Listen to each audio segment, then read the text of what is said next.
Pour vos travaux de terrassement et d'assainissement, faites confiance à Célange TP à Humbécourt, votre spécialiste dans la pose de microstations agréées à moindre coût. Célange TP, c'est plus de 20 ans d'expérience à votre service. Contactez-nous au 03 25 06 28 90 ou rendez-vous sur notre site entreprise-assainissement-haute-marne.fr.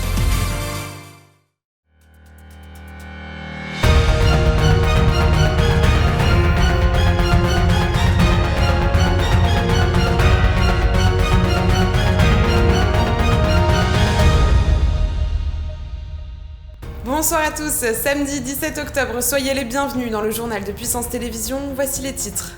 Le vélo à la cote depuis quelques années dans les grandes villes, devenant alors un moyen de transport très convoité, mais qu'en est-il dans nos villes moyennes? Nous verrons cela dans un instant. Toute cette semaine, les produits locaux étaient à l'honneur dans les collèges haut-marnais, exemple en fin d'édition à Colombey-les-Deux-Églises. À la sortie du confinement, l'État français a mis en place le plan Coup de pouce vélo qui vise à favoriser la pratique quotidienne de la bicyclette. Le plan prévoit un remboursement allant jusqu'à 50 € pour les réparations d'un vélo, ainsi qu'une séance d'1 à 2 heures de remise en selle. Mais alors, comment cette aide nationale est ressentie à l'échelle locale? Un reportage de Théo Raguin et Julien Carré. Pour profiter de la réduction de 50 € sur les réparations de son vélo, il suffit, en principe, de prendre rendez-vous chez un réparateur agréé. De quoi remettre au goût du jour ce mode de transport vieux de plus de 150 ans. On a eu des gens qui sont devenus fidèles justement, donc ça c'est bien. Et un peu plus de déception sur des gens où, faut être honnête, on a des vélos qui sortent de la cave pour rentrer dans la cave et ça c'est dommage. Ça a permis de faire fréquenter l'atelier, de le faire connaître. De faire adhérer aussi parce que donc il y a des gens qui ont trouvé la démarche tout à fait intéressante et ont souhaité adhérer naturellement à l'atelier. Donc c'est très positif. À la mise en place du plan, les réparateurs ont eu quelques bâtons dans les roues, ce qui a poussé certains commerçants à mettre la pédale douce. Au début, il y avait des soucis.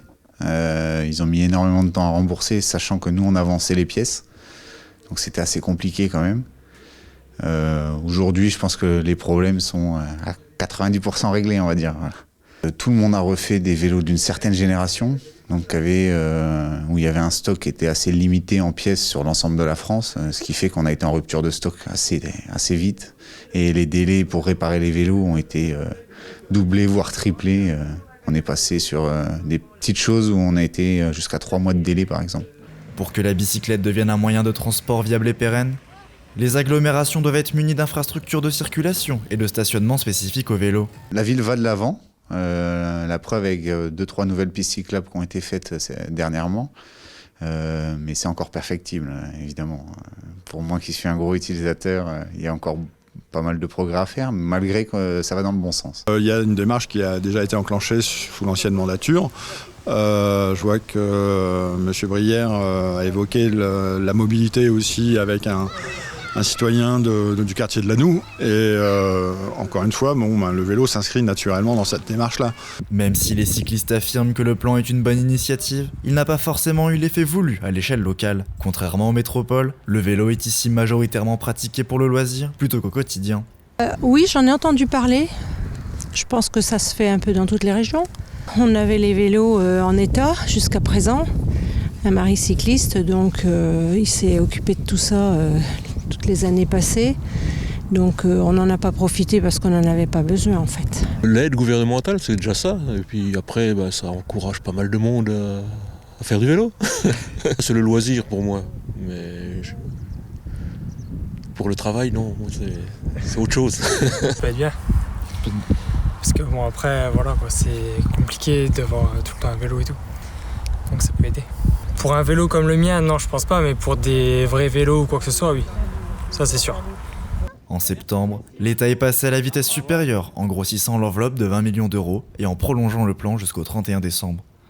Toute cette semaine, l'agriculture locale était à l'honneur dans les collèges haut-marnais. En effet, dans le cadre de la semaine du goût, les jeunes ont pu profiter de plats réalisés à l'aide de produits locaux, commandés grâce à la plateforme AgriLocal 52. On vous explique tout dans ce sujet réalisé avec Manon de Fontis. Cette semaine, des milliers de collégiens du département haut-marnais ont pu goûter aux spécialités locales. Ce midi-là, au menu de la cantine du collège de Colombey-les-Deux-Églises, des lasagnes aux légumes de la Dasme de Poelmontier, des pommes de terre de Smoutier ou encore des yaourts de Doulvan-le-Château.